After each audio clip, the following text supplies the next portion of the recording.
Welcome back, everyone. In this tutorial, I'll show you how to fix the access denied error when trying to use ChatGPT.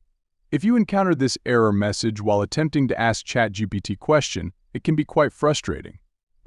Let's work on resolving this issue. You can try these steps even if you're on Android. Firstly, exit ChatGPT and open your Settings app. Ensure that your internet connection is stable and fast.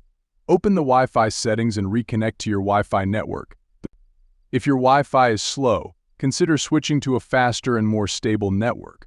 Alternatively, enable your mobile data and ensure it's set to 4G for optimal performance. If you encounter the error message while using mobile data, disable it and connect to a Wi-Fi network. Once you've ensured a stable internet connection, check if the issue is resolved. If not, it might be a problem with your IP address. In that case, turn on a VPN on your device. Use a VPN app to connect to a virtual private network and try changing locations within the app. If you still experience the error message, the last solution is to clear your browser history and data. This might resolve the issue caused by cookies or other factors.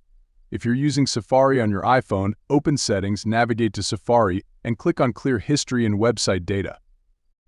After clearing the browser data, reopen ChatGPT and it should work without encountering the access denied error. That's how you can resolve the issue with ChatGPT. If these steps helped you solve your problem, leave a comment below and give this video a like.